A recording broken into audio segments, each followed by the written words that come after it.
नमस्कार, मेरा नाम अपराजिता सिंह है और आप देख रहे हैं इंडिया सेंटिनल्स। G20 के विदेश मंत्रियों ने गुरुवार को मुलाकात की और जलवायु परिवर्तन, खाद्य और ऊर्जा सुरक्षा, लैंगिक मुद्दों, वैश्विक स्वास्थ्य, बहुपक्षवाद और आतंकवाद सहित कई मुद्दों पर चर्चा की। हालांकि रूस यूक्रेन के बीच चल रहा युद्ध इस बैठक पर भारी पड़ गया, जिसके कारण सदस्य देशों के विदेश मंत्री एक संयुक्त बयान जारी नहीं कर सके। गौरतलब है कि भारत इस साल G20 की अध्यक्षता कर रहा है और भारत की ओर से संयुक्त बयान जारी करने में समूह की विफलता को कम करने की कोशिश की गई। भारत के विदेश मंत्री एस जयशंकर ने कहा कि G20 सदस्य देशों ने कई महत्वपूर्ण बिंदुओं पर सहमति के बाद भारत के परिणाम दस्तावेज का सारांश अपनाया है। संयुक्त बयान जारी करने में G20 के विदेश मंत्रियों की विफलता पर बोलते हुए विदेश मंत्री जयशंकर ने कहा, बड़ी संख्या में ऐसे मुद्दे थे जहां सहमति थी, जैसे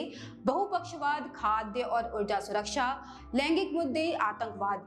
उन्होंने कहा, यूक्रेन संघर्ष पर मतभेदों के बावजूद हम सभी अन्य मुद्दों पर आम सहमति तक पहुंचने में सक्षम थे। उन्होंने ये भी कहा कि G20 के सभी सदस्य देश आतंकवाद के सभी रूपों की कड़ी निंदा करते हैं। इस वर्ष कि G20 विदेश मंत्रियों की बैठक के दौरान सदस्यों ने पहली बार मादक पदार्थों के विरोध पर भी चर्चा की। इस बैठक के दौरान रूस ने पश्चिम पर G20 एजेंडे पर काम को एक मजाक में बदलने का आरोप लगाया और कहा कि पश्चिमी प्रतिनिधिमंडल अपनी आर्थिक विफलताओं की जिम्मेदारी रूसी संघ पर थोपना चाहते हैं। कुछ देशों पर पश्चिमी दबाव में पक्ष लेने का आरोप लगाते हुए रूस के विदेश मंत्री ने कहा, उनमें से कुछ देश दबाव में कुछ बातें कहते हैं या अमेरिका के दबाव से खुद को राहत देने के लिए एक निश्चित तरीके से मतदान करते हैं, लेकिन लगभग कोई विकासशील देश नहीं है। लगभग उनमें से कोई भी रूस के खिलाफ प्रतिबंध लगाने के लिए पश्चिम में शामिल नहीं हुआ, क्योंकि वो जानते हैं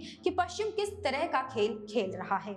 वहीं अपने संबोधन में अमेरिकी विदेश मंत्री एंटनी ब्लिंकन ने कहा, हमें अंतर्राष्ट्रीय शांति और आर्थिक स्थिरता के लिए रूस से अपनी आक्रामकता के युद्ध को समाप्त करने और यूक्रेन से वापस सेना लेने का आह्वान करना चाहिए। उन्होंने कहा, दुर्भाग्य से ये बैठक फिर से यूक्रेन के खिलाफ रूस के अकारण और अनुचित युद्ध से प्रभावित हुई है। गौरतलब है कि ये संबोधन विदेश मंत्रियों द्वारा बंद दरवाजे के पीछे हुए और अधिकारियों द्वारा अपना भाषण समाप्त करने के बाद बयान जारी किया गया। आपको बता दें कि रूस यूक्रेन युद्ध में भारत तटस्थ रहा है। भारत और रूस के बीच लंबे समय से रक्षा और व्यापार संबंध है। वर्तमान में लगभग 70% भारतीय रक्षा उपकरण रूसी मूल के हैं। रूस यूक्रेन युद्ध शुरू होने के बाद रूस कच्चे तेल का भारत का सबसे बड़ा विक्रेता बन गया, जिसे मॉस्को भारी रियायती दर पर नई दिल्ली को बेच रहा था। फरवरी 2022 में रूसी टैंकों के यूक्रेन में घुसने के बाद से भारत रूस यूक्रेन युद्ध को समाप्त करने के लिए कूटनीतिक समाधान की मांग भी कर रहा है। अभी खबरों में बस इतना ही। आगे सेना से जुड़े खबरों के लिए देखते रहें इंडिया सेंटिनल्स।